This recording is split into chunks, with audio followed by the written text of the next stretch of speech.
Tampoco es que se lleve nadie. ¿Mm? Tampoco es que se lleve alguien. Ya, siempre tuvieron tres nada más. Eso no. ¿Con quién tuvieron clase anteriormente? ¿Con el profesor Mahomar? ¿Él les dijo algo de mañana? No. ¿O no les dijo? ¿Qué pasó? Mañana él tiene clase. Sí, sí. No, no dijo eso. Mamá dijo que mañana vamos a hablar de un tema. Lo que pasa es que mañana tengo clase yo primero y él después. Y nos vamos a rogar. O sea, sería yo primero y él después. O sea, él primero y yo después. Claro. Yo voy a estar aquí, pero estoy en otro curso y termino justo a las 4. Entonces yo empezaría la clase a las 4. Él termina. Después los otros sábados sí sería yo antes que él. Entonces, no hay nadie en ADECA todavía. O sea, no están inscritos oficialmente todavía. Así que no tiene sentido transmitir nada por video.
Esperemos que este se adiós. Sí.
nombre es Ernesto Rubio. No sé si alguno de ustedes ya lo conozco, ya son, no, todos son nuevitos. Trabajo acá en el Departamento de Ingeniería Eléctrica y Electrónica, me especializo justamente en control y le voy a dar precisamente esta asignatura de control automático. Me ubican en el tercer piso al final, cuando suben por la escalera ahí, una de la oficina que está a la izquierda de la escalera de la olla. Para cualquier duda, cualquier cosa, y de todos modos me pueden escribir también al correo electrónico. Les voy a impartir esta asignatura de control automático y hoy se las voy a describir un poquito qué es lo que vamos a ver, las cosas que vamos a impartir en ella, cómo la vamos a evaluar, que siempre les interesa mucho. Y partimos ya entonces con algunas definiciones y lo que sería el control en lazo abierto y lazo cerrado, cosas relativamente básicas. Hasta ahí lo dejaríamos hoy y mañana vamos a empezar entonces a profundizar un poquito más, ojalá si llegaran más compañeros. Les decía que no tendría mucho sentido transmitir hoy porque todavía no se han inscrito y no tengo nadie en ADECA, así que nadie se conectaría. De todos modos, imagino que ustedes compartan los videos de las presentaciones. Entonces, todo lo que vamos a ir viendo, sobre todo esta primera parte, y prácticamente buena parte de la asignatura la vamos a basar en este libro, Ingeniería de Control Moderna, en ADECA. Yo les voy a poner un enlace al libro, de todos modos está en la biblioteca también. Es un libro muy didáctico, en español, tiene todas las cosas con lujo de detalle, y ahí pueden profundizar en todo lo que veamos en esta asignatura. En el capítulo 1 está todo lo que vamos a ver hoy, para que puedan entonces buscarlo ahí también. Partamos con lo que sería la descripción de la asignatura, que es lo que vamos a ver ahí. Y es una asignatura teórico, práctica y experimental, porque tiene un componente que vamos a ver que va a ser de laboratorio. Va a entregar las herramientas básicas para analizar el comportamiento de los sistemas de modelos lineales, cuando podamos entender o aproximar con buena exactitud un proceso, que en la inmensa mayoría son no lineales, pero si lo podemos linealizar con las herramientas que vamos a ver en esta asignatura, van a poder entonces analizarlo. Y vamos también en esta asignatura a diseñar sistemas de control realimentados continuos. No vamos a trabajar con los sistemas discretos, que serían los que se hacen a partir de sistemas muestreados. Esa teoría no es parte de esta asignatura. Para aplicarlo entonces a los sistemas industriales. O sea, cómo vamos a hacer los sistemas, diseño de los sistemas de control continuo, les insisto, para los procesos industriales. Y además de eso, en la parte práctica, en el componente de laboratorio que tiene la asignatura, van entonces a diseñar, a interconectar físicamente y a configurar sistemas básicos de control industriales, que ahí sí van entonces a incluir y van a poder tocar sensores, controladores, actuadores. Van a trabajar un poquito con PLC, cosas de esas que a lo mejor incluso ustedes que ya son trabajadores, obviamente, posiblemente hasta sepan cosas de estas. Conmigo en la parte teórica y práctica, en el sentido de las guías de ejercicio que vamos a estar resolviendo, siempre con casos de estudio lo más próximo a la realidad posible, pero suficientemente sencillo para que no se compliquen demasiado ustedes, que además entiendo que no es la especialidad, así que tampoco es apretarlo demasiado con esto. Los sistemas que vamos a ver son buenas aproximaciones, sencillas a estos sistemas reales, pero vamos a tratar siempre de vincularlos a cosas de verdad, a cosas con las que se puede chocar en la industria. Entonces, en esta parte teórica vamos a trabajar mucho con MATLAB, que es una de las herramientas fundamentales que tenemos en análisis de sistemas de control. Y en la parte, de hecho, inicial de lo que serían los componentes de laboratorio, la parte de laboratorio de la asignatura, ahí supuestamente aprenderían a trabajar con MATLAB. Pero eso parte, creo que dentro de 2 o 3 semanas, no sé bien exactamente cuándo. Y ojalá que desde antes entonces empiecen ustedes realmente a aprender a trabajar con MATLAB. De hecho, en la universidad, como tenemos la licencia campus, mi recomendación es que se lo instalen en sus computadores, porque no solamente le va a servir para control automático, le va a servir para un montón de cosas. De hecho, tiene toolbox de cuestiones de la especialidad de ustedes. Y para ello lo que tendrían que hacer sería registrarse en la MACU, Ya una vez que están registrados se lo pueden descargar e instalar, todos los turbos que quieran. Yo les podría recomendar algunos que son los que hacen falta para acá, para esta asignatura. Y ahí tienen entonces un par de cursos que son fundamentales y que ojalá lo vean incluso antes de partir con la parte de los laboratorios de esta asignatura. Y ahí se podrían ir incluso adelantando a lo que van a ver en ella. Y salen incluso hasta con certificados de esos cursos. No sé si tienes MATLAB instalado. Yo estoy hablando como si no tuvieras MATLAB, pero ¿has trabajado con MATLAB alguna vez? Yo lo descargué, pero no tengo control. No tienes control, o sea, No lo sé ocupar. no lo sabes ocupar. No, Ya, pero lo perfecto. descargué, sí. Ah, el de los comandos. De los comandos, sí. Mira, De los que el profe mandó. Sí, Eso.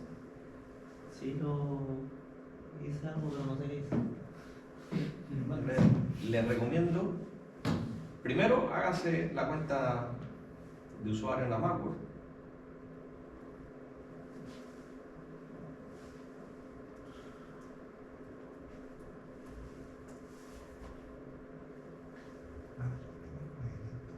Esta es la MacBook. No sé. Y aquí, bueno, si no tiene usuario, simplemente es crear una cuenta. Es tan sencillo como poner su nombre y su correo y tal. Tiene que ser con el correo de la U, que es de donde van a poder iniciar. Entonces,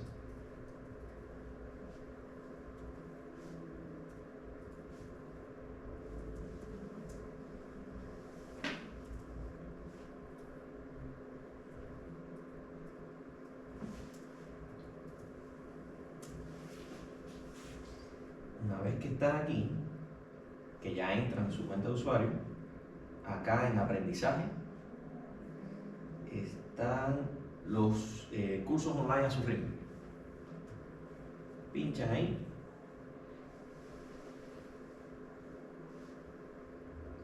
Y aquí está. Yo les sugiero, incluso les va a ser muy bueno para después la parte de laboratorio, les sugiero que hagan estos dos cursos. Ah, caramba.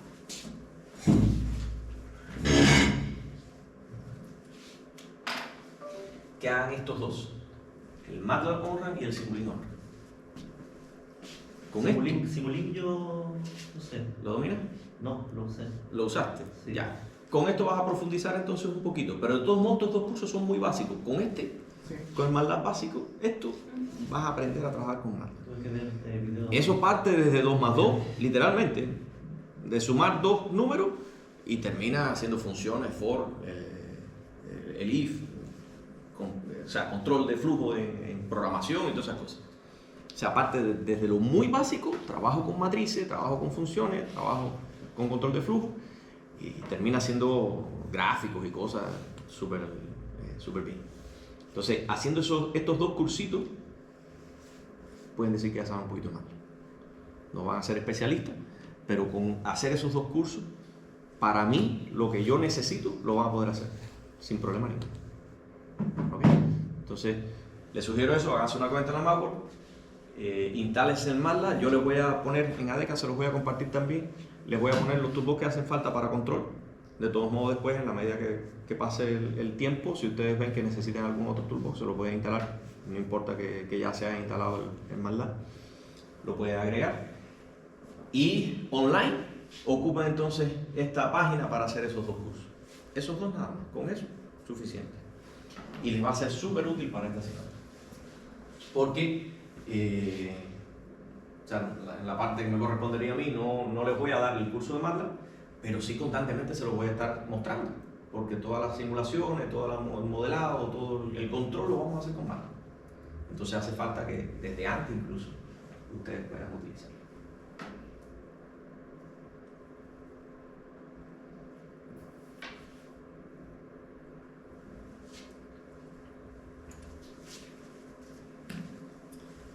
Entonces, en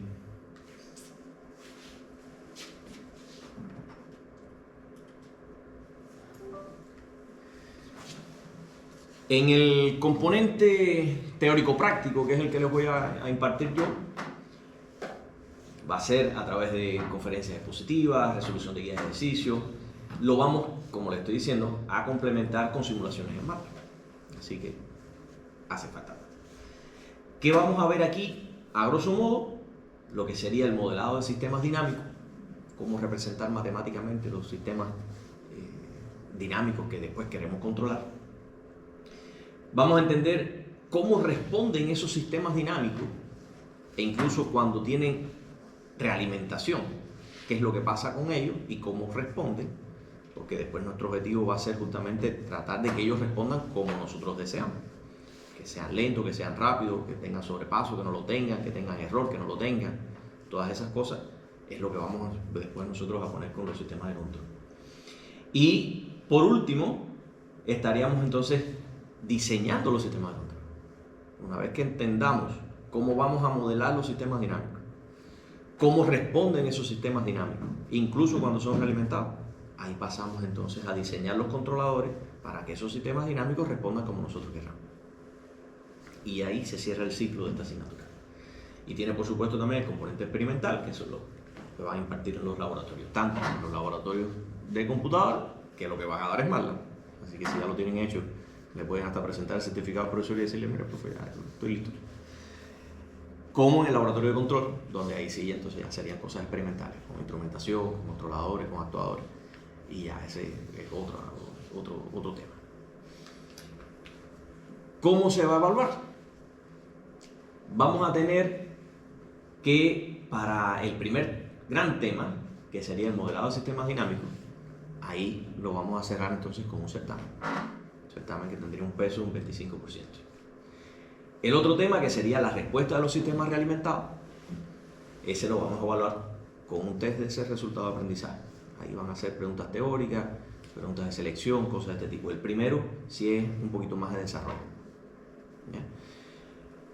Y el tercer tema, que sería el diseño de los controladores, ahí también viene una parte que sería un certamen de desarrollo. También con un 25% de peso, el test tendría un 20% nada más. Y lo que sería el componente de laboratorio, ese que les decía, que va a ser en los computadores y en el laboratorio de control, ese tendría un 30% a partir de las notas como se lo impartan esos profesores. Ahí van a haber dos profesores que son los que le van a impartir uno la parte del MATLAB en las computadoras y otro en la parte del laboratorio. Van a estar trabajando juntos. Como digo, serían estos que hay acá, que sería la parte teórica con un ejercicio, que sería el modelado de sistemas dinámicos, la respuesta de los sistemas realimentados y el diseño de controladores. ¿Okay? ¿Qué vamos a ver en particular en lo que sería el modelado de los sistemas dinámicos? Ahí vamos a entender cómo se modela matemáticamente esos sistemas, pero no con cualquier objetivo, no como para hacer un análisis matemático, algebraico, trigonométrico, qué sé yo, de esas ecuaciones que puedan salir ahí, sino con el objetivo de control. Vamos a modelar con propósito de control. Por tanto, vamos a tener que dejar claro cuáles van a ser las variables manipulables, cuáles van a ser las perturbaciones, cuáles van a ser las salidas, dónde voy a poner el controlador, qué pasa cuando cierro el lazo, cómo se modifica aquello. Eso es lo que vamos a poder entender a partir de que se entienda cómo modelar con propósito de control. Hoy vamos a ver algunas definiciones básicas y mañana posiblemente ya empecemos entonces en la parte dura de esa teoría. De este modelado nos van a salir una serie de ecuaciones en el tiempo que explican cómo van a funcionar, cómo van a cambiar esas variables en el tiempo. Pero esas ecuaciones que nos van a salir van a ser ecuaciones diferenciales. O sea, ecuaciones que tienen derivadas medidas por medio. Y despejar de las ecuaciones diferenciales no es algo trivial. Entonces, para que eso sea un poquito más fácil, ahí vamos entonces a aplicar la transformada de Laplace. Y vamos a convertir esas ecuaciones diferenciales en ecuaciones en el dominio de la frecuencia. Las ecuaciones diferenciales estarían en el dominio del tiempo, las vamos a pasar al dominio de la frecuencia. No se van a complicar mucho con la frecuencia, porque eso se lo voy a dar lo más sencillo posible. Pero la idea es llegar entonces a las funciones de transferencia que representan las variaciones de las salidas en función de las variaciones de las entradas. Pero para poder aplicar la transformada de Laplace, si el modelo es no lineal, como es la inmensa mayoría de los modelos, vamos a tener que linealizar. Entonces eso tendríamos que hacerlo antes de aplicar la transformada de Laplace para poder llegar a las funciones de transferencia que nos representen la dinámica de los procesos. Y por último, en ese tema de modelado de sistemas dinámicos, vamos a representar en diagramas de bloque esas ecuaciones que vamos a ir obteniendo en la medida que modelemos dinámicamente el proceso. Entonces ahí vamos a dar un poquito de álgebra de bloque que después será súper útil a la hora de cerrar los lazos de control, porque cada uno de los procesos que modelemos van a ser bloques y después cuando le agreguemos el controlador es un bloque más que se cerrará el lazo con él, y al cerrar el lazo se modifica la respuesta en lazo cerrado de ese sistema. O sea, como responde el sistema en lazo abierto será totalmente diferente a cómo responde el sistema en lazo cerrado, y vamos a entender por qué. Vamos a verlo entonces con esa álgebra de bloque. Eso sería el primer tema. Luego, en el segundo tema, que es la respuesta de los sistemas realimentados, les especifico que es de los sistemas realimentados porque estamos pensando en modelado con propósito de control, y por tanto ya aquí vamos a estar pensando en qué es lo que pasa cuando se introduzcan los controladores. Entonces, cuando se introducen los controladores, las respuestas de los sistemas se modifican, como les decía, y necesariamente queremos que se modifiquen a nuestro favor, o sea, que después respondan como nosotros querramos. Y para eso vamos a entender cómo responden dos tipos de sistemas que son típicos. Son sistemas de los que normalmente yo quiero que a los que se llegue cuando yo cierre los lazos de control, que son los sistemas de primer orden y los sistemas de segundo orden. Entonces, ¿cómo responde cada uno de esos sistemas? ¿Con qué parámetros yo los puedo identificar en términos de cómo es su comportamiento? Y ahí entramos entonces los índices de desempeño. Eso es lo que vamos a ver en este tema. Vamos a entender cómo es la respuesta de los sistemas de primer orden, cómo es la respuesta de los sistemas de segundo orden, y lo vamos a medir. Vamos a ver si tienen error, si no lo tienen, cuánto es el tiempo de establecimiento, cuánto es el sobrepaso si lo tuvieran, si no lo tuviera, entonces cómo quedaría. Todas esas cosas que serían los índices de desempeño, los índices de comportamiento de estos dos tipos de sistemas, lo vamos a estar estudiando aquí, porque después, cuando vengamos acá al último tema, lo que vamos a hacer con los controladores es justamente tratar de que el sistema en lazo cerrado responda como un sistema de primer orden con los parámetros que yo quiera, o como un sistema de segundo orden con los parámetros que yo quiera. Y los parámetros me refiero entonces a estos índices de desempeño, que yo pueda ajustar cuán rápido va a ser el sistema cuando responde en lazo cerrado, o cuánto es el error que yo le puedo permitir, cuánto es el sobrepaso si es que pudiera permitirlo, o si no lo permito, con cuánto lo ajusto, todas esas cosas. Y ahí entonces vamos a entrar en lo que sería el diseño de los sistemas de control. ¿Ya? En este tema de diseño de los sistemas de control, ahí vamos a ver las tres acciones de control básicas. Y no vamos a ir mucho más allá de eso. Nos vamos a quedar en los controladores que incluirían las acciones de control proporcional, o sea, dar una salida proporcional al error. Las acciones de control integral, que sería una salida proporcional a la integral del error. Y las acciones de control derivativa, que sería una salida proporcional a la derivada del error. Vamos a ver qué hace cada una de esas acciones de control, y luego vamos a ver que en realidad se utilizan en conjunto. Normalmente nos vamos a encontrar con controladores proporcionales, el más sencillo de todo, o con proporcionales integrales, los PI, que son controladores que garantizan cero error en estado estable. Podríamos encontrar también controladores proporcionales derivativos, se utilizan mucho en servomecanismos, en control de velocidad. O podríamos incluso llegar a encontrar controladores proporcional integral derivativo, que son los PID. Seguramente habrán oído hablar de ellos. Entonces, ya esos son controladores un poquito más complejos, que son los que se usan a nivel industrial cuando hay ruido, cuando hay retardo, cuando hay desfase, cuando hay una serie de problemas que ya hay que resolverlo con un controlador más complejo, que no es ni siquiera el más complejo. Pero bueno, ya es de los que vamos a ver nosotros el más complejo. Controladores proporcional integral derivativos.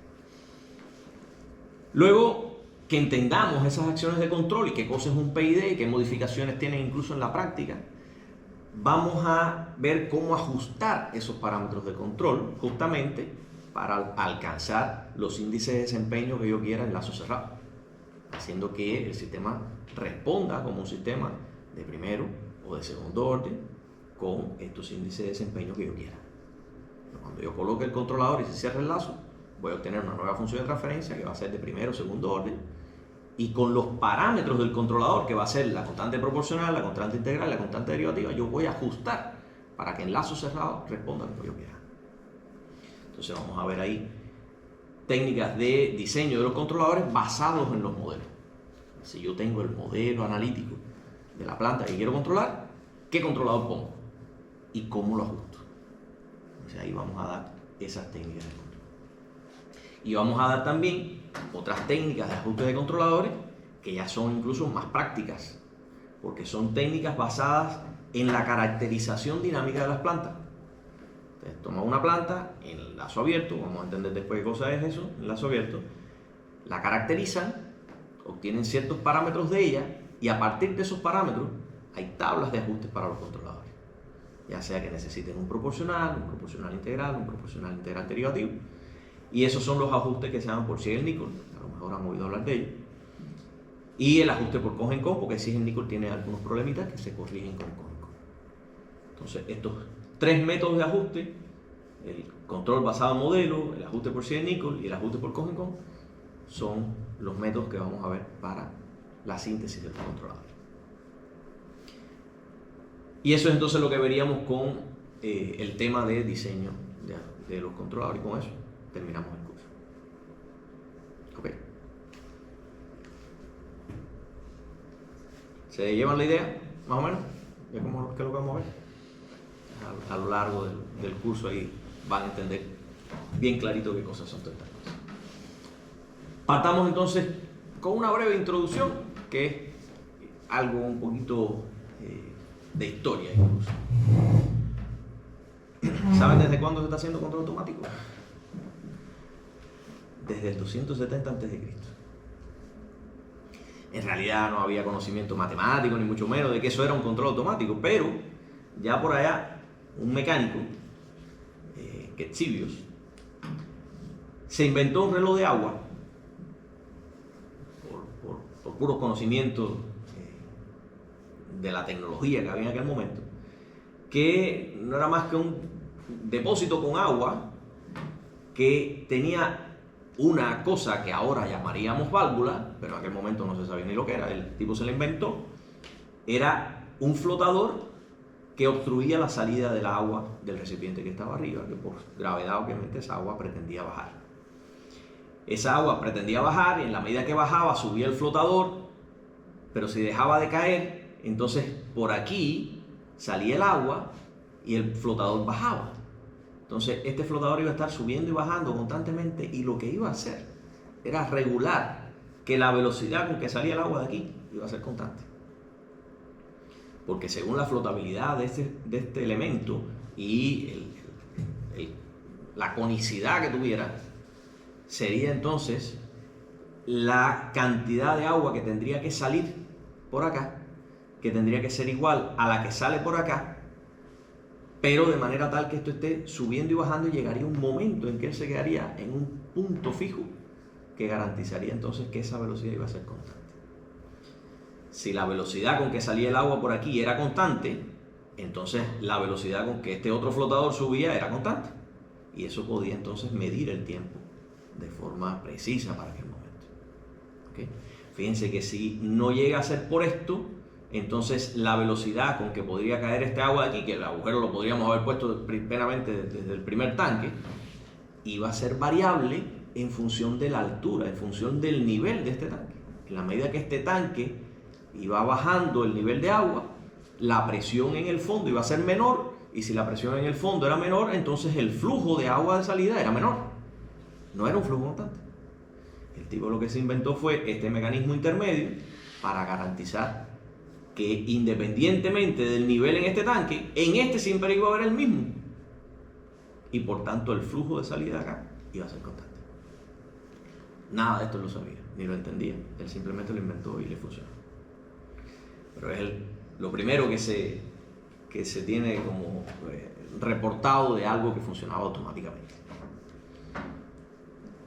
Un poquito más adelante, muchos años después en realidad, en 1712, ocurre algo que casi nadie menciona, y es el invento de la máquina de vapor.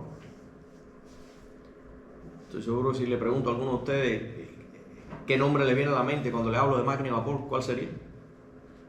Agua. ¿Mm? De agua con calor. No, pero ¿y qué inventor se les viene a la mente cuando se les habla de la máquina de vapor? ¿Quién es el que normalmente lo vamos a ver más adelante?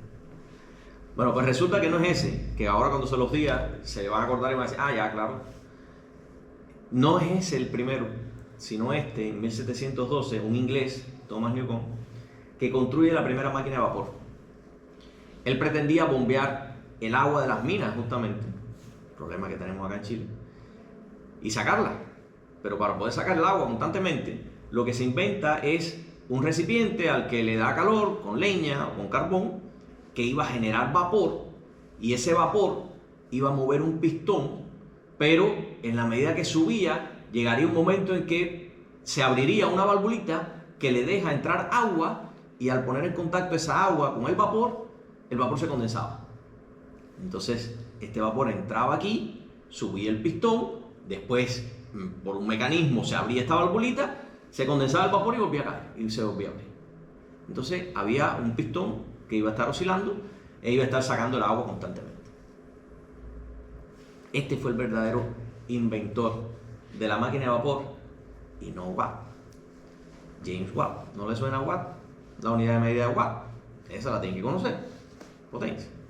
Entonces, en 1769, James Watt se considera de hecho como el inventor del motor a vapor, pero no del mismo que el Newcomen. Este le introduce un elemento fundamental, que es el que verdaderamente revoluciona. De hecho, esta máquina se considera el inicio, el pistoletazo de la revolución industrial. ¿Y qué es lo que hace Watt? Esto que está aquí: control de velocidad. La revolución industrial comienza gracias a precisamente el control automático, porque esta máquina no tenía un control de velocidad automático. La velocidad con que esto iba a estar subiendo y bajando no estaba regulada, pero resolvía el problema. A esta persona, a Thomas, no le interesaba tener un control de velocidad, y resolvió realmente el problema. Pero resulta que Watt sí requería, para lo que él pretendía hacer después, y fue por lo que se generalizó tanto esta máquina, sí requería un control de velocidad. ¿Y qué fue lo que se inventó? Este aparatico chiquitico que hay aquí. ¿Saben lo que es? ¿Lo han visto alguna vez? Eso es un eje que gira y tiene unos pesos, que son esas bolitas que están ahí. Mientras más rápido gira, por fuerza centrífuga, esas bolitas suben. Pero si va lento, las bolitas bajan. Y ese subir y bajar se puede ajustar con un mecanismo a la apertura y cierre de una válvula. Y como mismo había hecho el griego muchos años atrás, lo hizo entonces Watt con este mecanismo, para garantizar entonces con esta apertura y cierre de la válvula la cantidad de vapor que se le iba a estar inyectando entonces al pistón, y por tanto iba a poder controlar la velocidad. Él, ajustando por aquí un tornillo con un resorte, le podía dar más tensión o menos tensión a este mecanismo, y permitía entonces que pudiera girar a más o menos velocidad, abriendo más o menos la válvula, para poder garantizar después lo que sería la velocidad constante. Entonces esta cosita pequeñita que hay aquí, que en realidad no es pequeñita, las hay enormes, es lo que provoca la revolución industrial en Inglaterra hace muchos años atrás, porque después esta cosa se empieza a conectar en los telares, por ejemplo, se empieza a hacer la fabricación automática de tela, se empieza a conectar en las imprentas, se empieza a conectar en las locomotoras, se empieza a conectar en los autos, llegaron a haber autos con estas cosas, y eso fue lo que revolucionó el mundo. Así que este mecanismo es el que marca el inicio de la revolución industrial y no es más que el regulador centrífugo de Watt, que incluso está en los escudos y las cosas marcan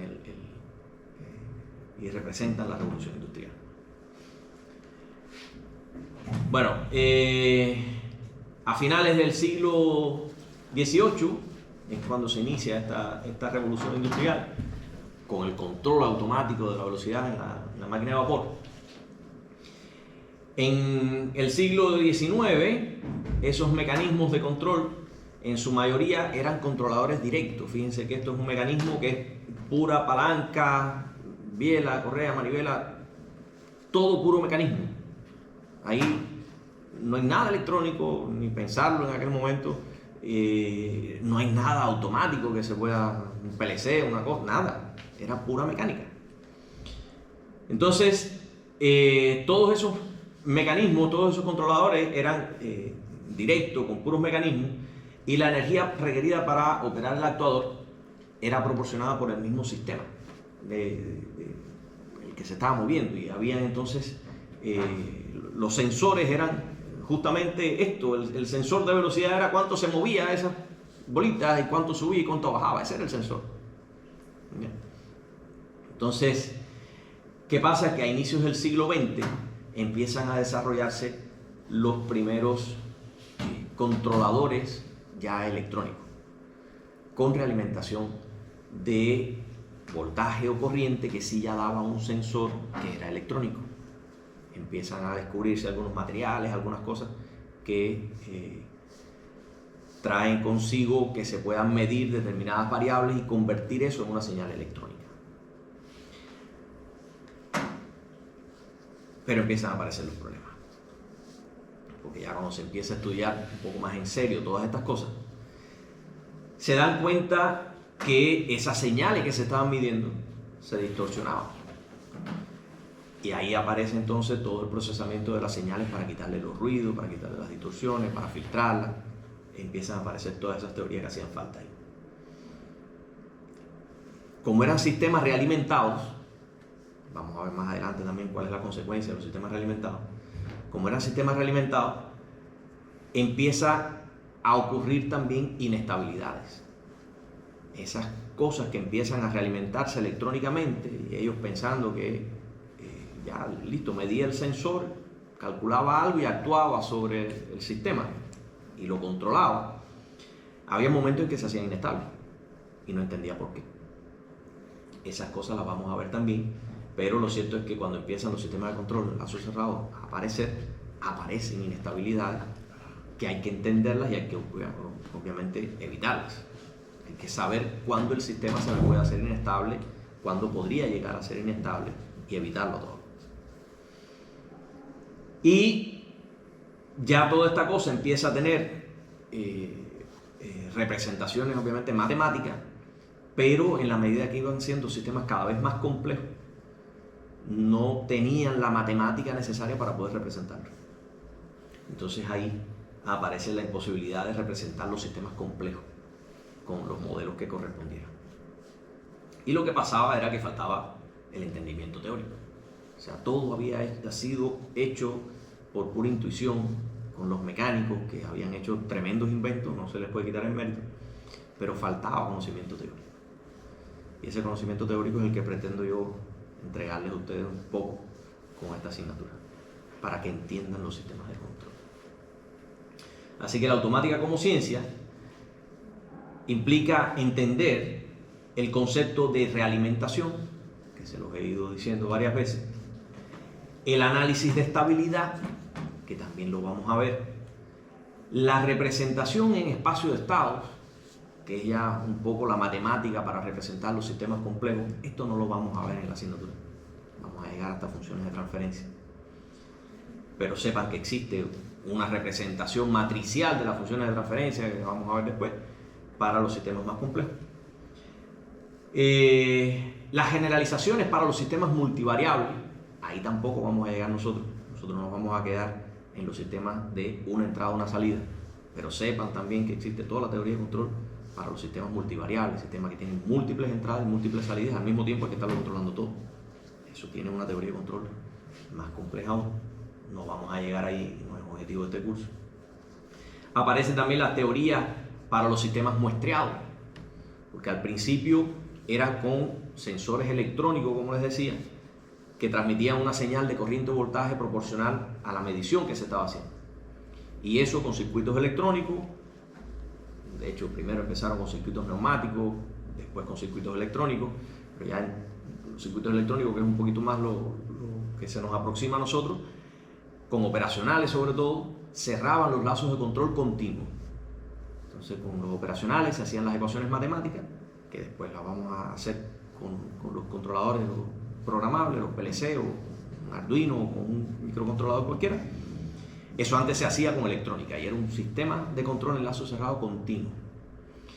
Pero con el avance de la computación, con el avance de los microprocesadores, la conversión y el surgimiento de los microcontroladores, entonces aparecen nuevos problemas porque ya los sistemas no eran medidos continuamente, sino que se muestreaban.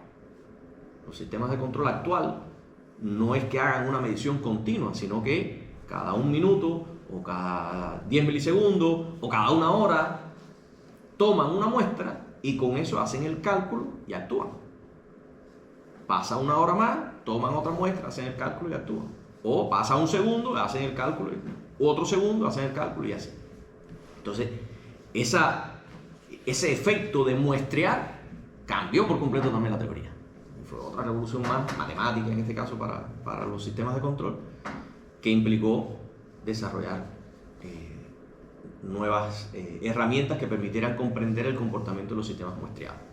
Ahí se mete la transformada Z, parecida a la transformada de Laplace, pero para sistemas muestreados. Y tampoco es contenido de esta asignatura. Simplemente se lo estoy contando por cultura.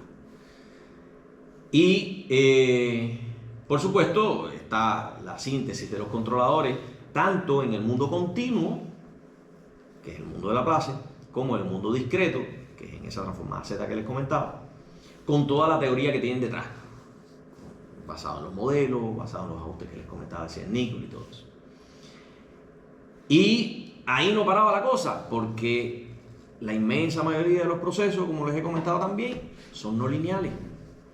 Son funciones que se representan con el inverso de una variable o la raíz cuadrada de una variable o el producto de 2 variables, y esos son elementos no lineales. Y para controlar cosas no lineales, entonces también se desarrolla otra teoría de control de sistemas no lineales. No obstante, para poder tratarlo como sistemas continuos, y eso sí nos correspondería a nosotros, vamos a linealizar y vamos a quedarnos en pequeñas variaciones alrededor de un punto de operación, y ahí vamos a suponer que es lineal. Pero si cambia el punto de operación, cambia el sistema.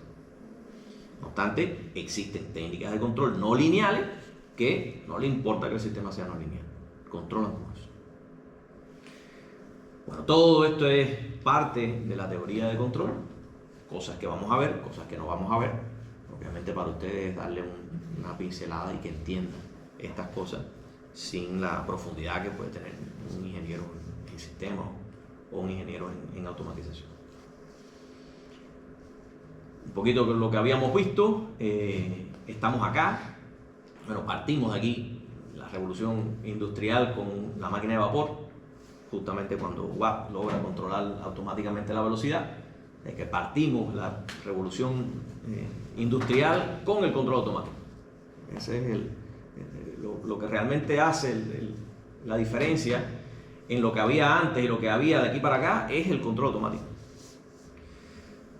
Hay una segunda revolución industrial, que es cuando empieza entonces la producción en masa, todas las cadenas de montaje, empieza a entrar la electrónica. Estamos acá ahora con la automatización, la tecnología de la información, las comunicaciones, la robótica.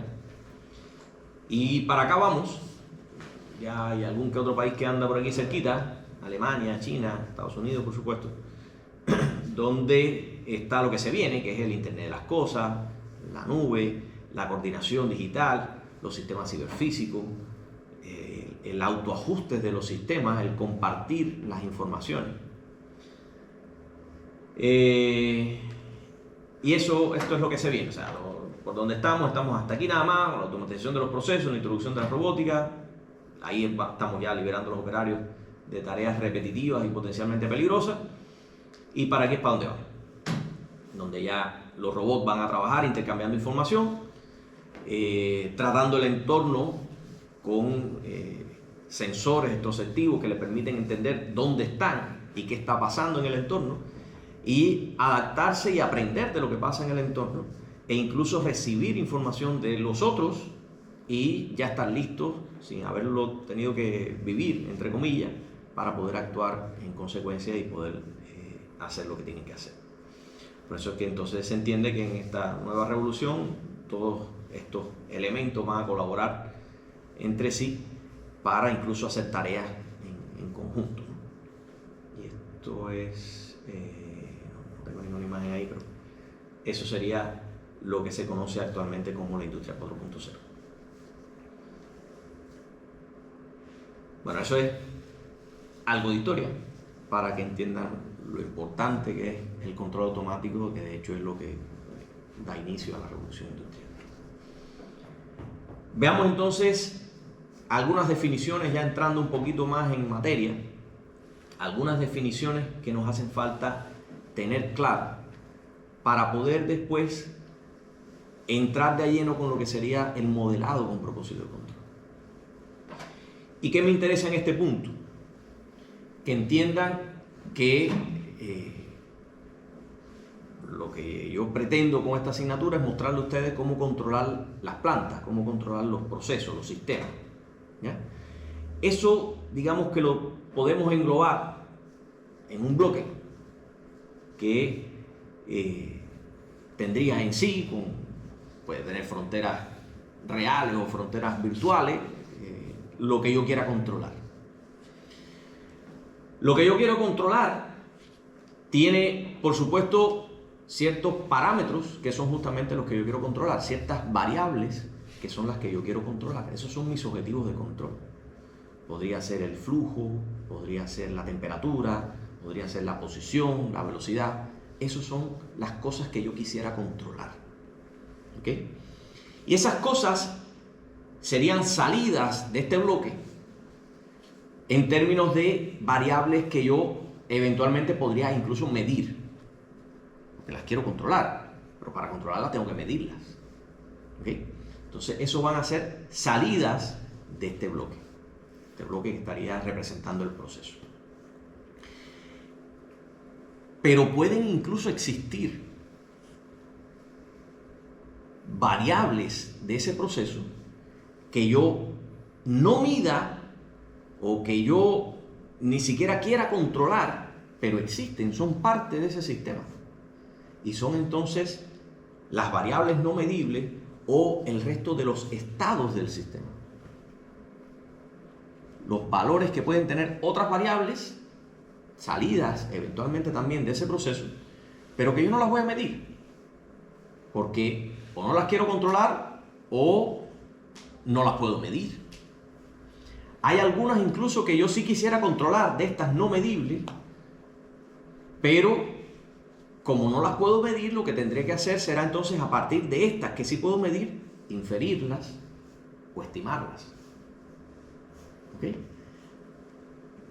En definitiva, a dónde vamos es a que este proceso tiene ciertos parámetros, ciertas variables, que son las que me van a decir a mí el valor de las cosas que yo podría tener establecido como objetivos de control. Si yo quiero entonces controlar estas variables, ¿cómo las controlo? Si yo quiero que la temperatura esté en 80 grados, yo necesito algo que me lleve la temperatura a 80 grados. Si yo quiero que la velocidad con que se mueve una cosa sea de 3 metros por segundo, yo necesito algo que me permita llevar esa velocidad a 3 metros por segundo. Entonces, se requiere para ello de variables de este mismo proceso que yo pueda manipular.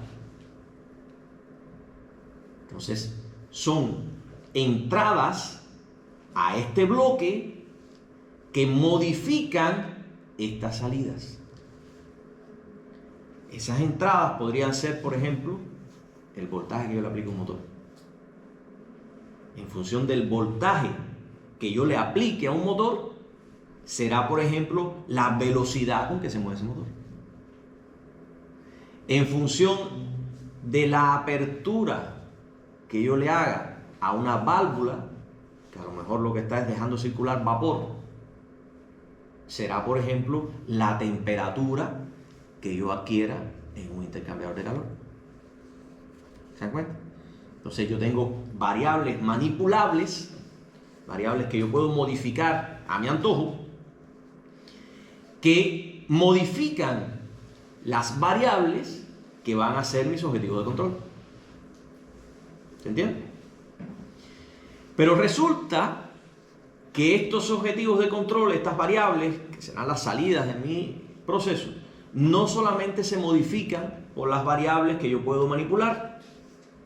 Existen otras variables que también entran a este proceso, que igualmente modifican estas salidas, pero sobre estas yo no tengo forma de cambiarlas, no tengo forma de manipularlas, yo no tengo forma de modificarlas. Estas son las que se llaman variables perturbadoras, no son manipulables, algunas las puedo medir y otras incluso ni siquiera las puedo medir. Por ejemplo, en la temperatura de un intercambiador de calor incide, por supuesto, la temperatura ambiente. Y la temperatura ambiente yo no la puedo modificar. Entonces es una variable que entra a este proceso, modifica la variable que es mi objetivo de control, pero yo no la puedo modificar a ella. Yo no puedo, no tengo forma de manipularla. Es una perturbación para mi sistema. ¿Ok? En particular, la temperatura ambiente es una perturbación que yo sí podría medir. Porque yo puedo tener un sensor de la temperatura ambiente y hacer una corrección para poder evitar que la temperatura ambiente me modifique esta temperatura, pero esa corrección la voy a tener que hacer modificando estas de acá, que sí son las que yo puedo manipular. ¿Ok? Pero hay perturbaciones que yo no puedo medir, como por ejemplo, no sé, un cambio en la fricción viscosa de un sistema de movimiento. Porque a lo mejor se le aumentó la temperatura y la viscosidad cambió del aceite. Ahí eventualmente yo podría medir la temperatura del aceite e inferir entonces cuál podría ser la fricción viscosa en función de la temperatura del aceite, y qué sé yo. Me puedo enredar, pero eso por lo general no se hace. Entonces hay perturbaciones de ese tipo que modificarían entonces, en ese caso por ejemplo, si cambia la fricción viscosa, se modificaría la velocidad con que se estaría moviendo ese equipo, porque está cambiando la viscosidad del aceite, producto de una perturbación que yo no podía modificar.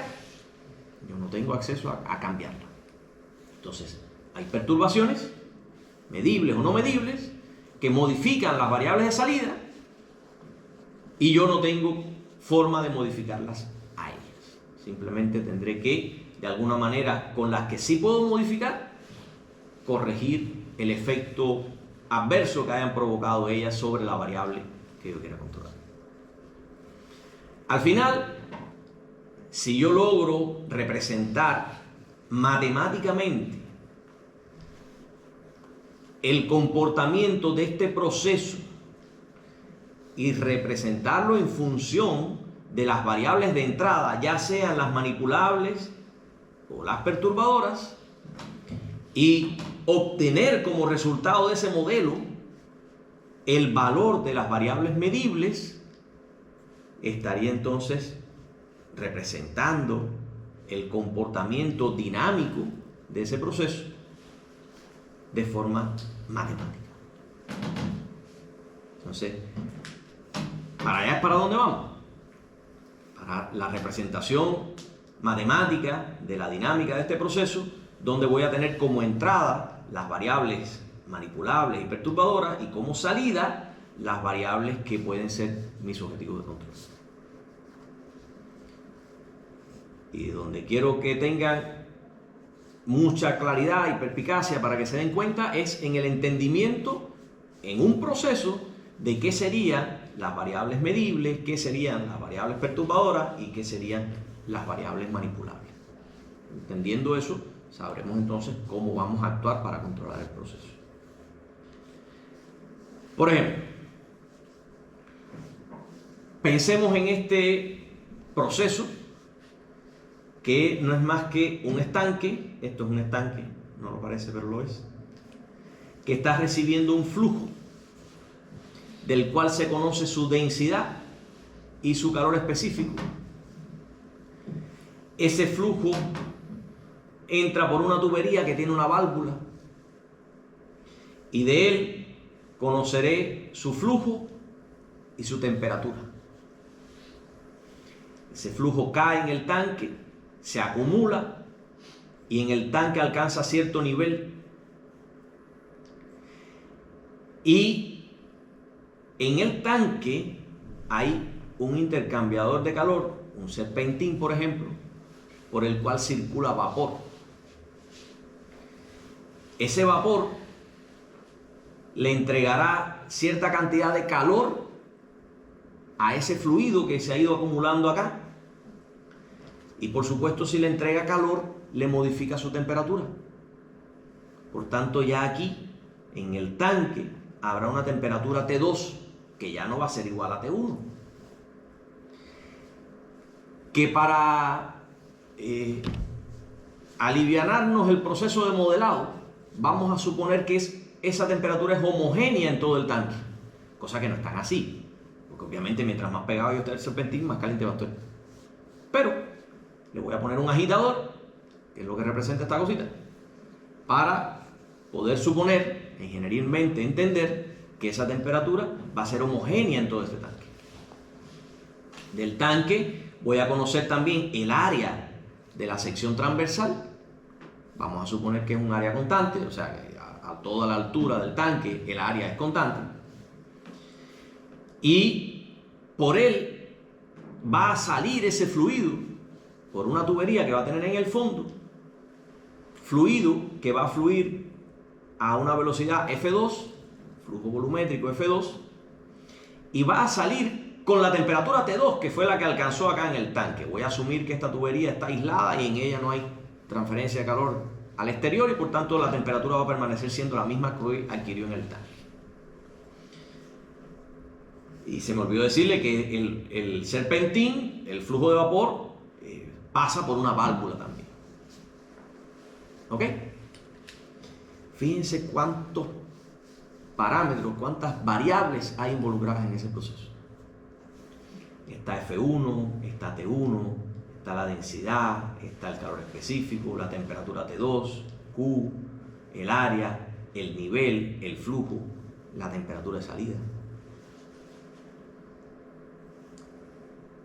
Intentemos de todas esas variables identificar cuáles de ellas serían variables de salida, cuáles serían variables de entradas manipulables y cuáles serían variables de entrada perturbadoras. Y además, algunas de ellas, que ya se las he ido diciendo, van a ser constantes. Hagamos eso. Yo las voy a ir poniendo todas acá. F1, T1, densidad, calor específico, ¿se ve? Q, T2, H, área y flujo 2.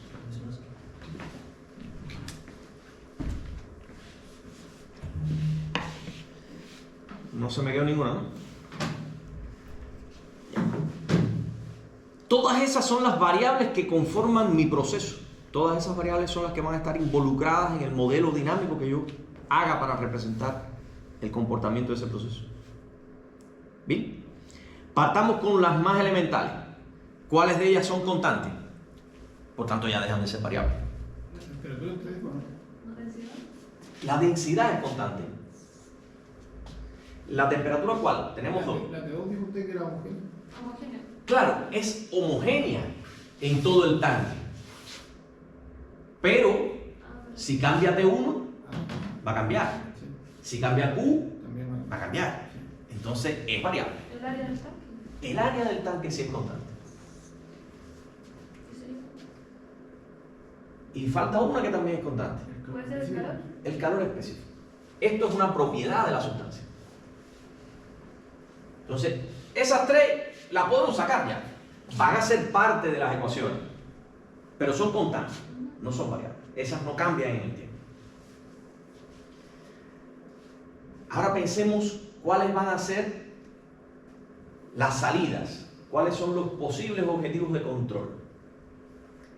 ¿Qué son las cosas que yo quisiera controlar? La temperatura. ¿Cuál? La 2. T2. La 2. La prueba. T2 es un posible objetivo de control. ¿Y cuál otro? La F2. Flujo 2. F2 también es un posible objetivo de control. El H. Y el nivel también es un posible objetivo de control. Muy bien. Todas esas van a ser salidas de mi proceso. Ya tengo entonces T2, F2 y H. Todavía me queda F1, T1 y Q, que también son variables. Manipulable. Pero son entradas. De ellas, ¿cuáles yo sí puedo manipular? El flujo. ¿Cuál? Flujo 1. F1. F1 El T1 igual.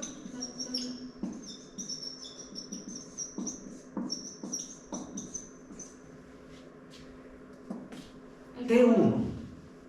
¿Cómo? O sea, primero, F1, ¿cómo tú crees que lo vas a manipular? Con Por la válvula. Por la válvula, ¿verdad? Y T1, ¿cómo lo van a manipular? T1 es variable, sin duda. ¿Ya?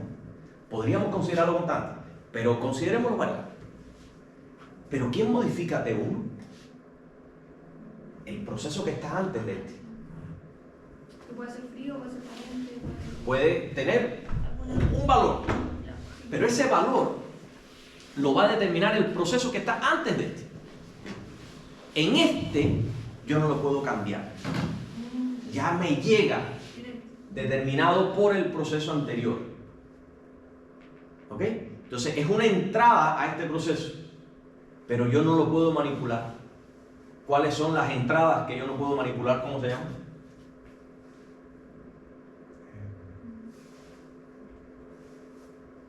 La perturbación. Las perturbadoras.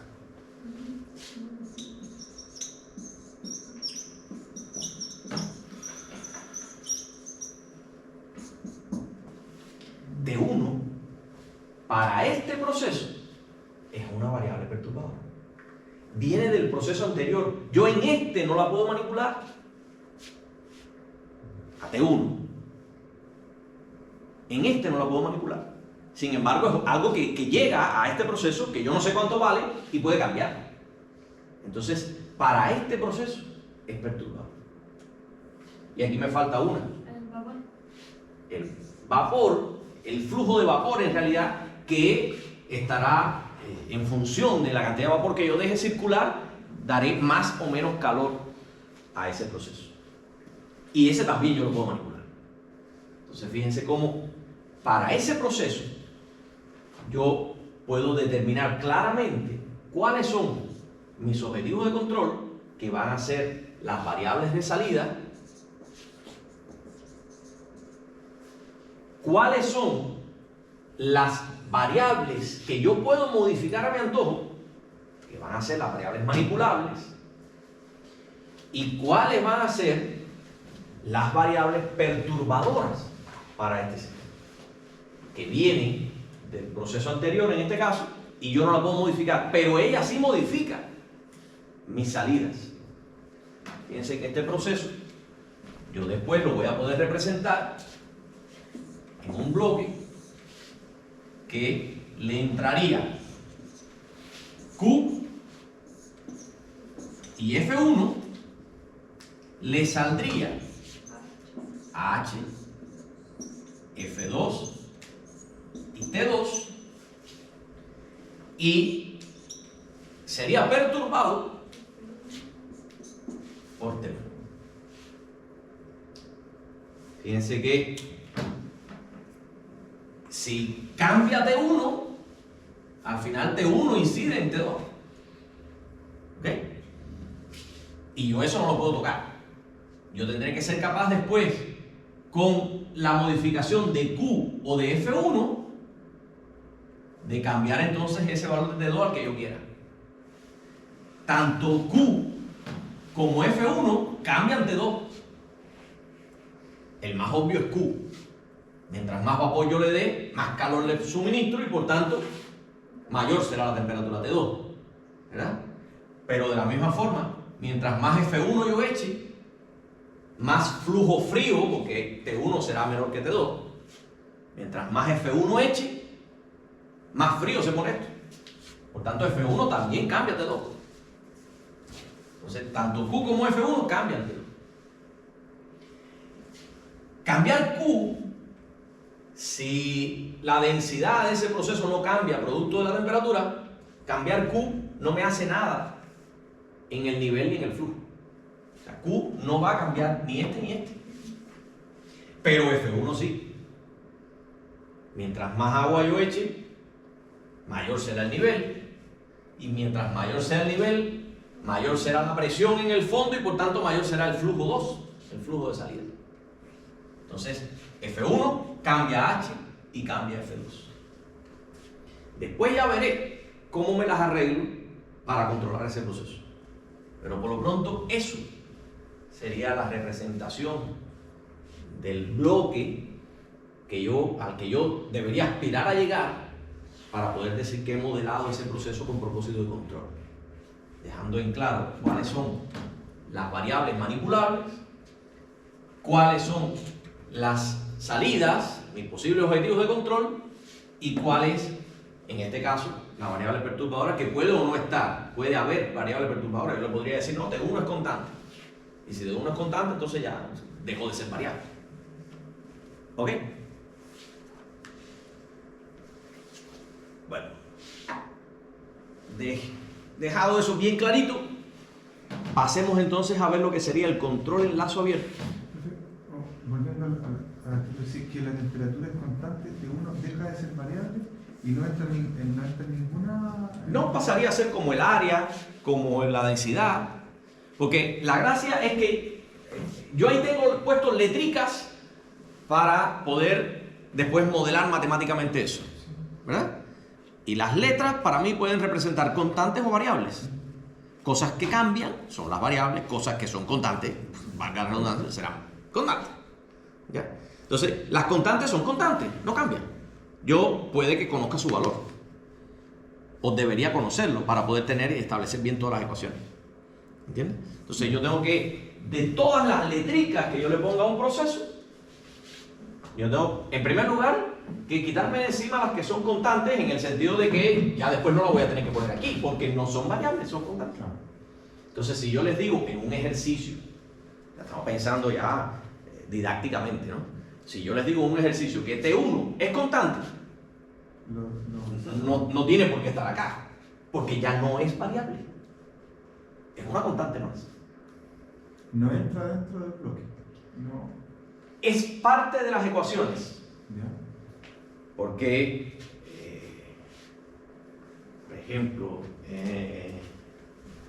no me quiero adelantar demasiado, ¿no? Pero si tú tienes una relación de que T2 de alguna manera, no me voy a adelantar, pero digamos que T2 es K por T1 más otra pila de cosas.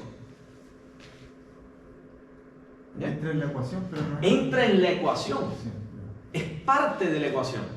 Es parte de la matemática. pero gráficamente... Pero aquí no es ni una entrada manipulable, ni una entrada perturbadora, ni es una salida que sea objetivo de control. Porque aquí yo represento exclusivamente lo que sea variable. Aquí adentro estarán todas las constantes que relacionan estas variables. Entonces, aquí habrá una gran función matemática que me permitirá calcular las salidas, que serían H, F2 y T2, en función del valor de las entradas, que serían Q, F1 y T1 si no es constante. ¿Bien? Esto estaría representando una ecuación matemática cuyas variables son estas que están aquí, que estarán relacionadas entre ellas con las constantes y permiten calcular entonces las salidas del sistema.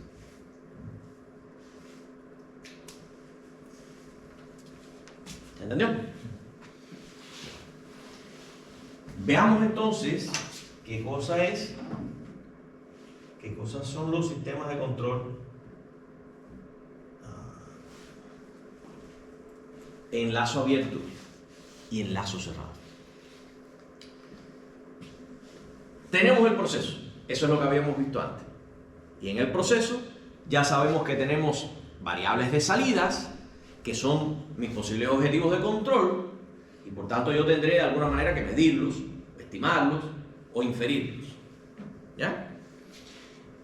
Ese proceso también puede estar perturbado por determinadas entradas sobre las que yo no puedo hacer nada, pero que también modifican estas variables de salida. Y además, ese proceso, para poder modificar estas a mi antojo, porque mi objetivo al final es llevarlas al valor que yo quiera, tengo que tener disponible ciertas variables de entrada que yo sí pueda manipular. ¿Ok? ¿En qué consistiría entonces un sistema de control en lazo abierto?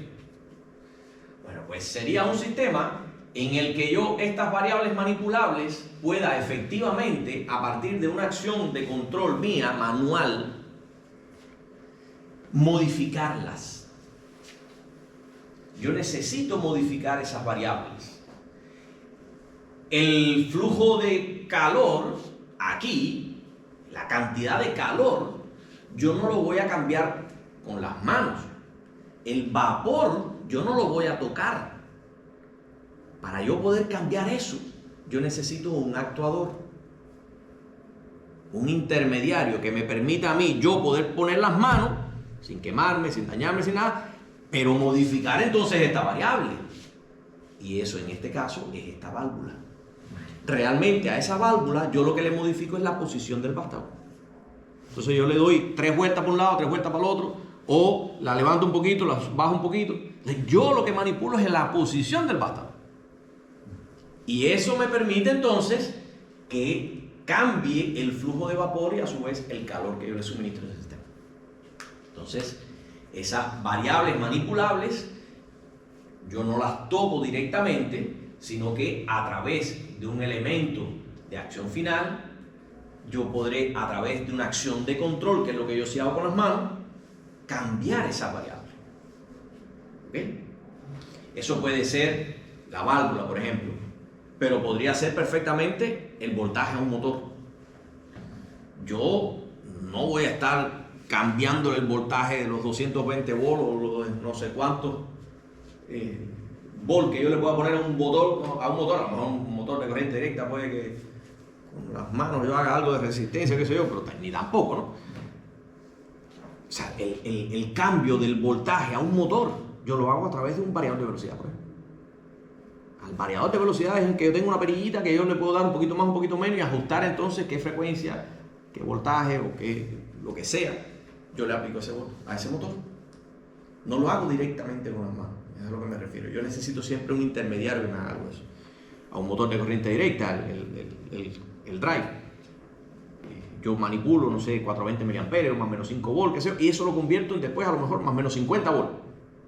Necesito un amplificador. Siempre necesito algo de por medio, porque además, piensen ustedes que después aquí yo voy a conectar un controlador. La salida de una computadora, la salida de un PLC, son de bajas potencias, no son de las potencias que después se manejan acá. Entonces yo siempre necesito un intermediario aquí, que es el actuador que me permite entonces modificar esa variable manipulable de verdad. ¿Ok? Y como ya estoy pensando en control, fíjense que estoy pensando en control en lazo abierto. Yo esa variable a controlar necesito medirla con algo. Esa medición parte de que yo tengo un elemento primario de medición, la temperatura, por ejemplo. El elemento primario de medición podría ser el bulbo de mercurio. ¿Ok?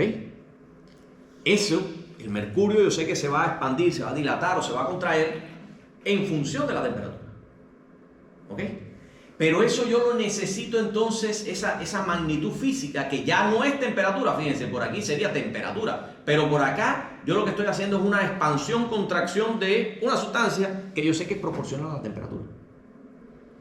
Entonces, esa expansión, contracción, esa magnitud física, yo tengo que convertirla en una señal que yo pueda entonces indicar, que yo pueda mostrarle al operador o a mí mismo, que soy el que estoy controlando manualmente esa cuestión.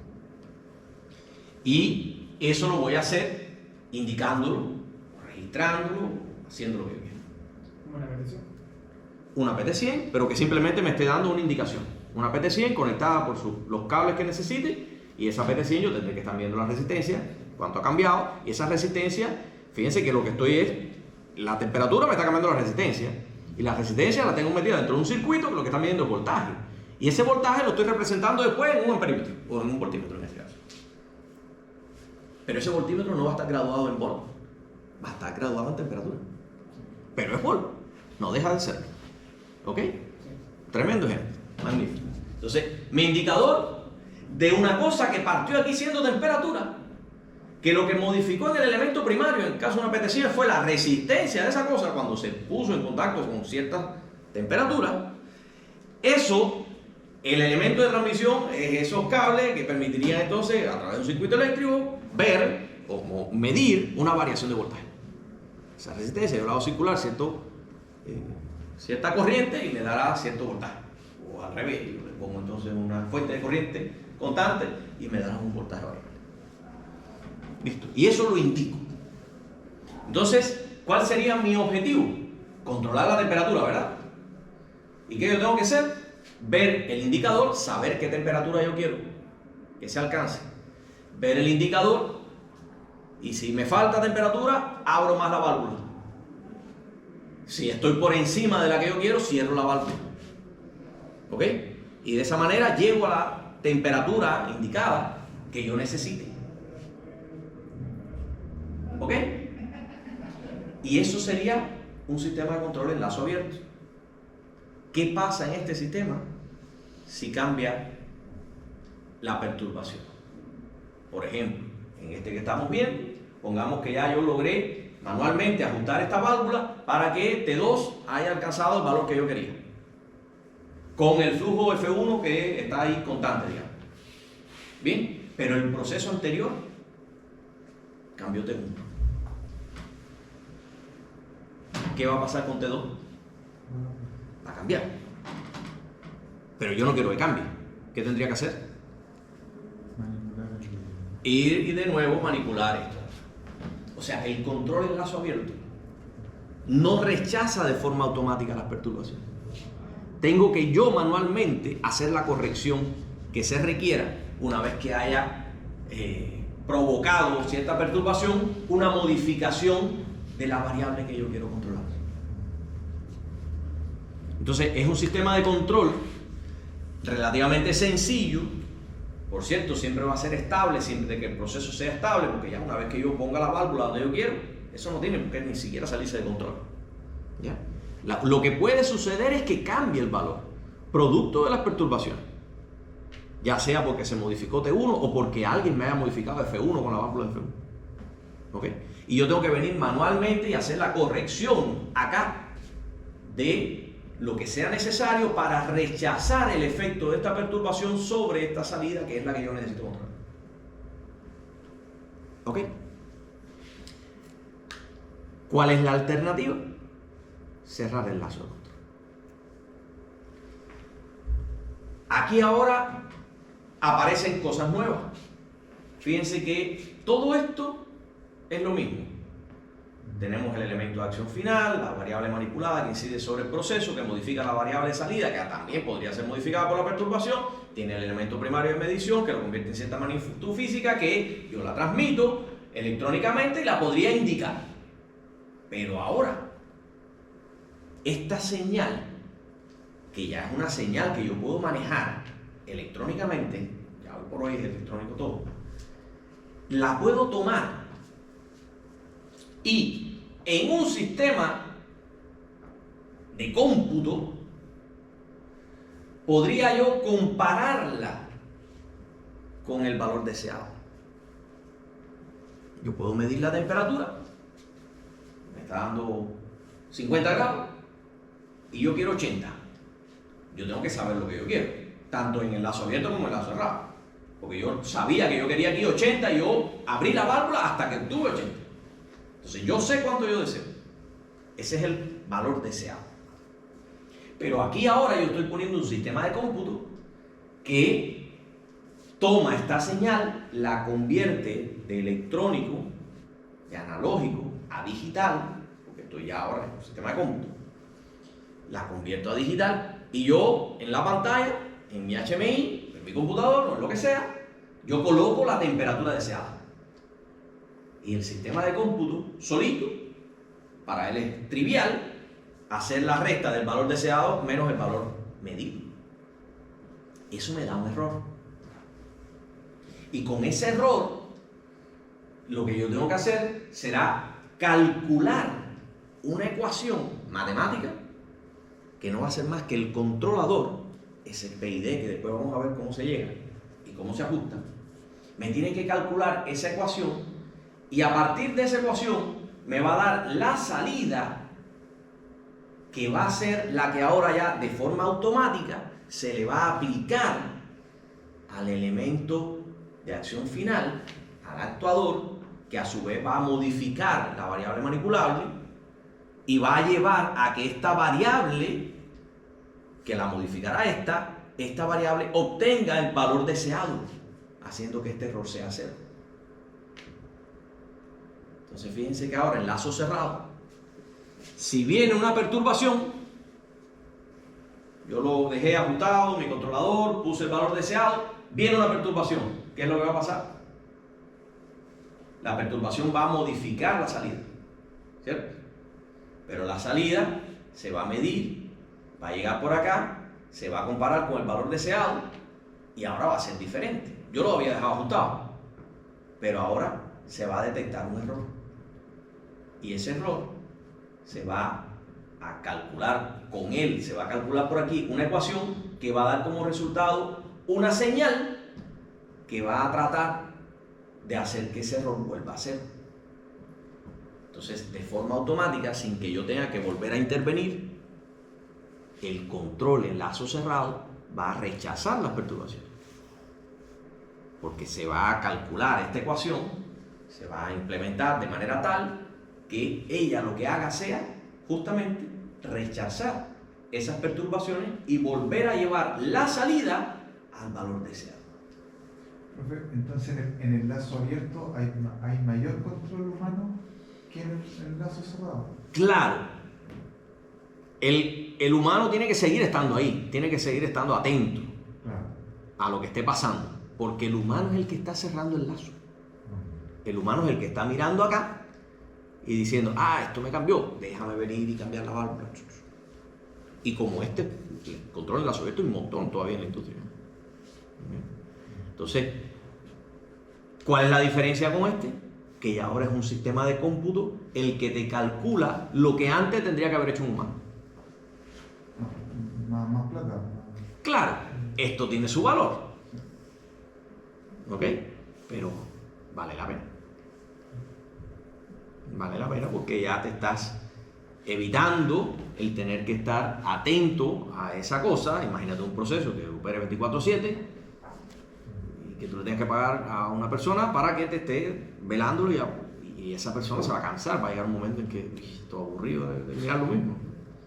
Entonces eso es mejor sustituirlo por este controlador.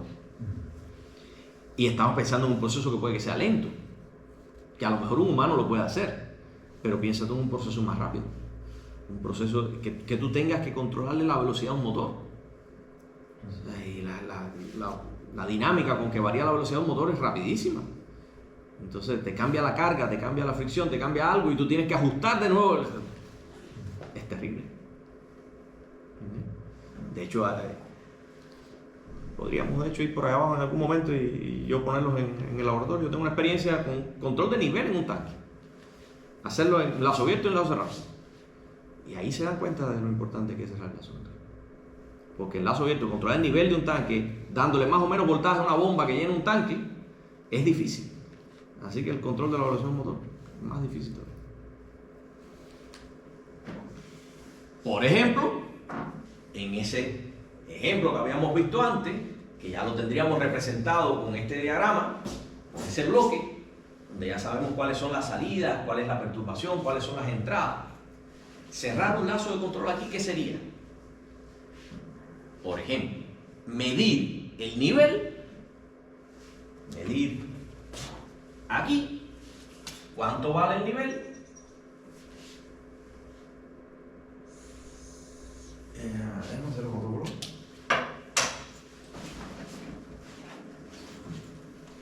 Imagínense que yo mida el nivel, lo compare con un nivel deseado, calcule cuánto tengo que abrir o cerrar esta válvula y actúe en consecuencia. Eso es esto que tengo. Mido el nivel, lo comparo, ahí no lo tengo representado, pero lo comparo con el nivel deseado. Este es el sistema de cómputo completo, eso será un numerito en el HMI. Y esto como salida me indica cuánto tengo que abrir o cerrar la válvula. Entonces ya ahí estoy cerrando el lazo de nivel. Estoy controlando el nivel mediante el flujo de entrada, midiendo cuánto vale el nivel. Y acá estoy midiendo la temperatura, midiendo aquí T2, comparándola con la temperatura deseada, calculando un controlador que me va a decir automáticamente cuánto le tengo que dar de apertura o cierre a esta válvula. ¿Ok? Y ahí estaría entonces cerrando también ese lazo de control. Y ahí me preguntarán, bueno, ¿y F2? Resulta que en ese proceso yo solamente puedo controlar dos de las variables. Los tres son importantes, los tres son objetivos de control, pero se puede demostrar matemáticamente que solamente de esos tres objetivos de control puedo controlar dos, porque el otro queda determinado por uno de ellos. En este caso, si yo controlo el nivel determina el flujo, porque según sea el nivel que yo alcance en este tanque, será la presión que habrá acá abajo. Y según la diferencia de presión entre el fondo del tanque y la salida de esta tubería, será el flujo que va a circular por ahí. Yo no puedo hacer que circule un flujo que yo quiera, además con un nivel aquí que yo quiera, ni siquiera poniendo una válvula. Entonces, por otra parte, lo otro que podría hacer es controlar el flujo. Yo podría medir el flujo y según el flujo que yo quiera, actuar con el flujo F1. Pero ahí entonces me queda determinado el nivel. Porque para que circule cierto flujo por aquí, yo tendría entonces que tener cierto nivel que me garantice la presión, que me haga que se circule ese flujo. Entonces, solamente en este caso se pueden hacer modificaciones para que se puedan cumplir las dos cosas. Yo podría poner una válvula aquí, pero además requeriría otra salida por acá para poder controlar flujo y nivel. Todo eso se demuestra matemáticamente. Entonces, en este caso, yo solamente de los tres objetivos de control podría controlar dos. Y para controlar los dos, tengo efectivamente las dos variables manipulables que requiero para poder hacerlo. Y así cerraría el lazo de control en ese ejemplo que hemos estado viendo. Pero hay más. Podríamos ver este otro. Y de ese otro también podríamos analizar qué es lo que yo tendría ahí como variable manipulable, variables perturbadoras, variables a controlar, objetivos de control. En este caso, por ejemplo, incluso se está representando el regulador de velocidad de Watt, y lo que tengo es un combustible que está entrando a un motor que mueve cierta carga, pero además de mover esta carga, yo le voy a poner por atrás del motor, voy a sacar un eje por atrás y lo voy a poner entonces a mover este sistema de regulación de velocidad parecido al de Watt.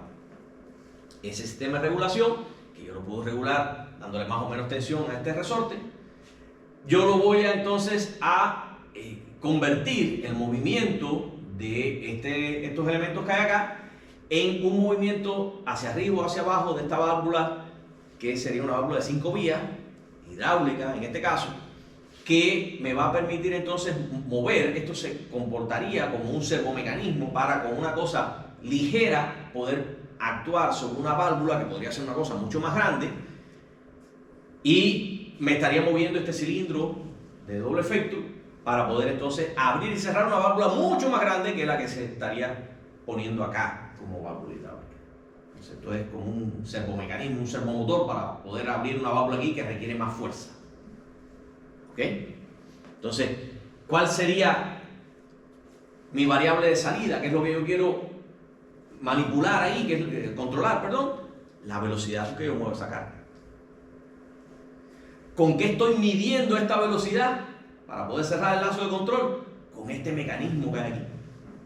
Con esto yo estoy midiendo la velocidad. ¿Con qué ajusto el valor deseado de la velocidad? Con la tensión que yo le dé a este resorte.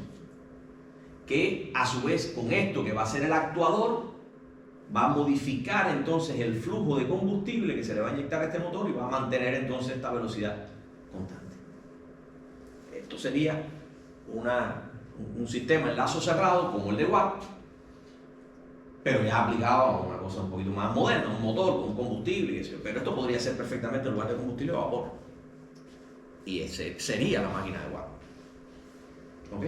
Y se estaría cerrando el lazo con un sensor mecánico y un controlador mecánico también, que requiere un actuador, ese sistema que manipula la variable de entrada, que también es mecánico, y la variable manipulable sería entonces el flujo de combustible. Perturbaciones que pueden haber aquí, variaciones en la carga. Yo no sé cuánta carga, a lo mejor esto es un generador eléctrico. ¿Cuánta carga me están aplicando aquí? ¿Cuánta carga se está consumiendo? Eso me va a dar más torque o menos torque acá, y va a hacer que entonces la velocidad cambie. Pero si la velocidad cambia, entonces estas dos cositas van a subir o van a bajar según la tensión de este muelle, y va a hacer que esta válvula abra o cierre, y ahí se cierra el asunto. Ya esto es una cosita un poquito más moderna, un horno.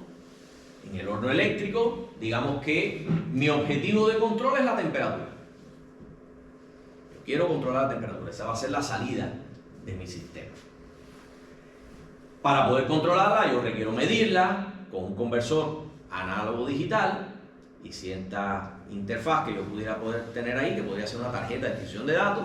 Yo la voy a entrar entonces a un controlador, y ese controlador va a calcular la acción de control necesaria para que esa temperatura llegue al valor deseado. Aquí yo voy a poder también ajustar el valor deseado en el HMI, y se va a calcular la acción de control y va a aplicársele al exterior a través de cierta interfaz que puede ser parte de la tarjeta de adquisición de datos, que puede tener varias entradas y salidas analógicas, que posiblemente requiera amplificarlo, porque esto va a ser una señal pequeña y yo necesitaría poder amplificarla, por ejemplo, para accionar un relé.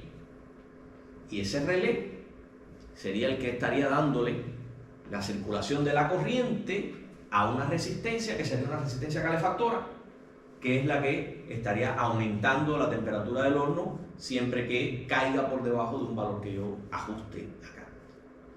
Fíjense nuevamente cómo se cierra el lazo de control, y ahí se puede identificar claramente cuál es el objetivo de control, la temperatura del horno, cuál podría ser variable perturbadora, la temperatura ambiente, cuál es la variable manipulable, la corriente que circule por el calefactor, cuál es la acción de control, el pequeño voltajito que yo voy a sacar por aquí de la tarjeta de adquisición de datos para poder aplicar el relé y encenderlo o apagarlo. ¿De acuerdo? Yo manualmente, yo no meto las manos aquí en la corriente que circula, lo hago a través de un actuador que sería en este caso el relé. Listo. Dejarles claro entonces que el control en lazo abierto no hay realimentación de la salida y de la entrada. Es el humano, como decíamos ahorita, el que cierra el lazo. Es el humano el que tiene que estar atento y actúa entonces en consecuencia. Pero no hay una realimentación automática de la salida de ese objetivo de control sobre la entrada. Por eso se llama lazo abierto.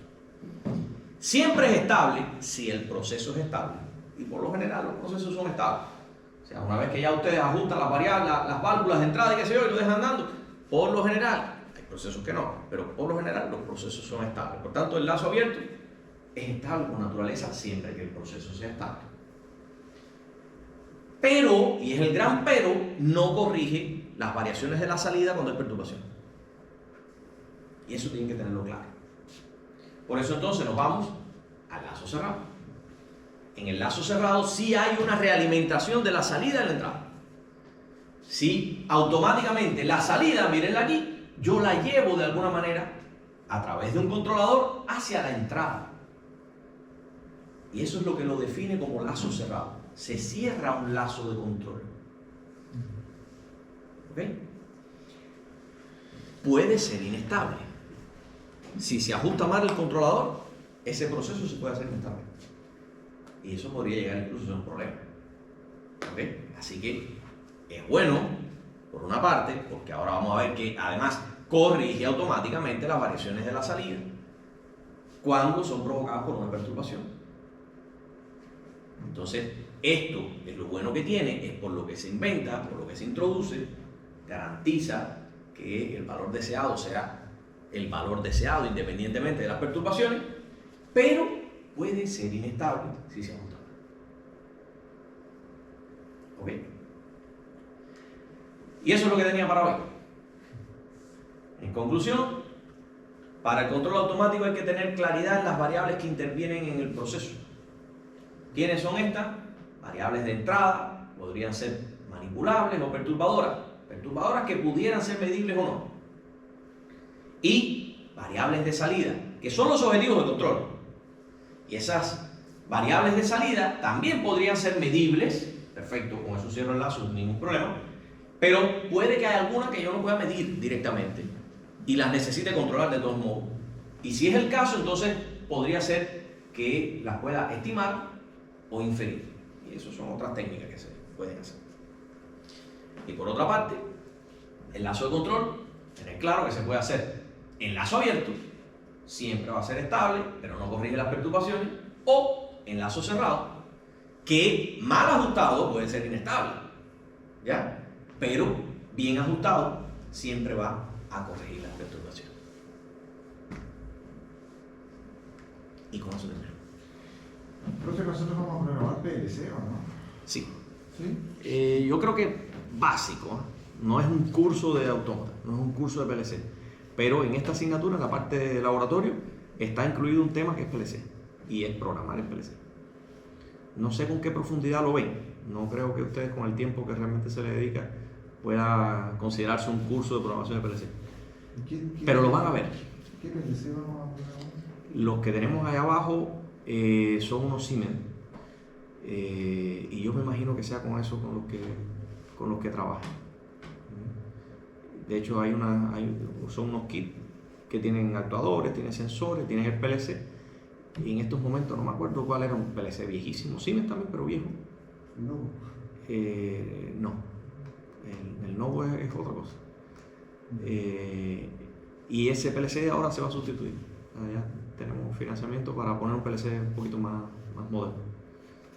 no sé cuál, S7, no sé cuánto, pero Con el pero diablo, no sé si lo prueban con Tiaporta, pero creo que sí. Ah, Debería ser con Tiaporta.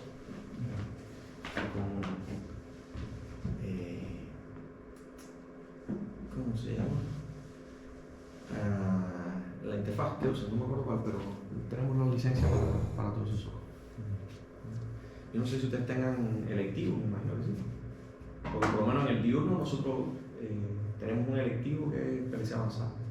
Y ahí sí se meten de ahí en la empresa. sí, pero parece que no son. No son para ustedes.